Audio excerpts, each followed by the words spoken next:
اللي انتوا شايفينه قدامكم ده اصغر هاردوير في العالم، واكتر هاردوير في العالم سمارت ذكي جدا. تعالى اكلمك عن الهاردوير ده واقول لك هو نازل ليه وبيعمل ايه بالظبط. يلا ندخل في الفيديو عشان ما اطولش عليك.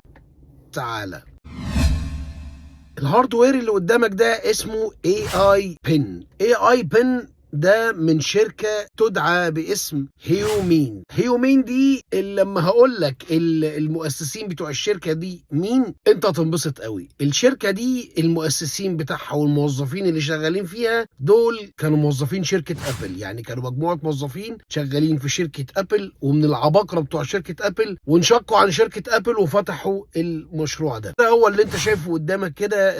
الهاردوير اللي قدامك ده عبارة عن حاجة قد حجم علبة الكبريت، بيتعلق على الصدر كده زي البروش كده ولا حاجة، وبتقدر ان انت تتعامل معاه بامكانيات جبارة جدا. يعني تقدر ان انت تضغط عليه ضغطة مطولة وتقدر تتكلم معاه وتقول له على الاوردر اللي انت عايزه، وفي سماعة سبيكر بتبقى قريبة جدا بسنسورز معينة كده، هتقدر ان انت تسمع الصوت بوضوح، مش هتبقى محتاج سماعة خارجية. تديله الاوردر يكلمك، تديله الاوردر تقول له مثلا قوم اتصل لي بفلان، هتقدر ان انت تتصل بيه زي الموضوع بتاع سيري كده في الايفون. سيري كول كذا كذا كذا كذا، خلاص خلص الكلام. الكاميرا اللي موجودة فيه كاميرا بروفيشنال حلوة جدا بصورة كويسة جدا. هتقدر ان انت مجرد ما تدوس دبل كليك بصباعك كده هتصور اي حاجة انت عايز تصورها، دبل كليك تاني هتقدر توقف التصوير اللي انت بتصوره. دي حاجة حلوة بالنسبة للكاميرات. الخاصية الثالثة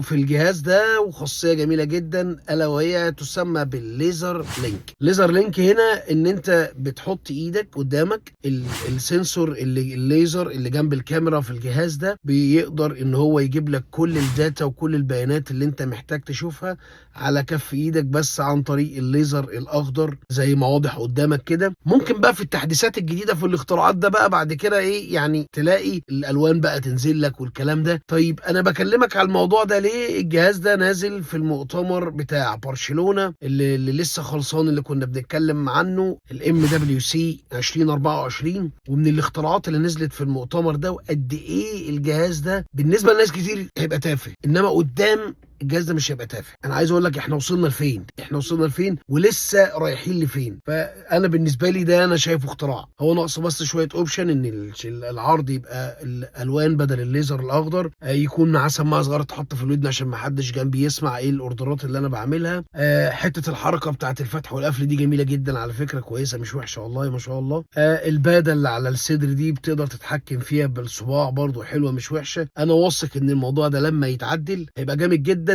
واكتر حاجه مطمناني ان التيم اللي عامل الحاجه دي هو من ابل اصلا، وانتوا عارفين ابل الاختراع في اليومين الجامدين دول. عايزك تكتب لي في التعليقات الجهاز ده لو نزل بتطور معين او نزل زي ما هو كده انت ممكن تشتريه ولا يبقى بالنسبه لك كلام فارغ. تابعني يا صديقي لو انت اول مره تشوفني. احنا بنعمل فيديوهات مقارنات بين الموبايلات الايفون والموبايلات الفلاج شيب حول العالم، وبنحاول بنسعى جدا ان احنا نجيب لك اماكن موثوق منها تقدر تقوم بيها بخدماتك التكنولوجيه، سواء كانت موبايلات او كمبيوتر PC او لابتوب او ما شابه ذلك. تابعني على الفيسبوك بيج احمد_تربو، بنجيب عليها عروض هتعجبك ان شاء الله. حابب تشوف فيديوهاتي منسقه وتحت بعضيها بالعناوين، هتلاقيها على اليوتيوب تشانل احمد تربو. يا ريت تعمل سبسكرايب وتفعل زر الجرس. استنى رسالك على الانستجرام، اعذرني لو بطول في الرد عليك، ضغط رسائل مش اكتر والله. كان معاك احمد تربو، سلام عليكم.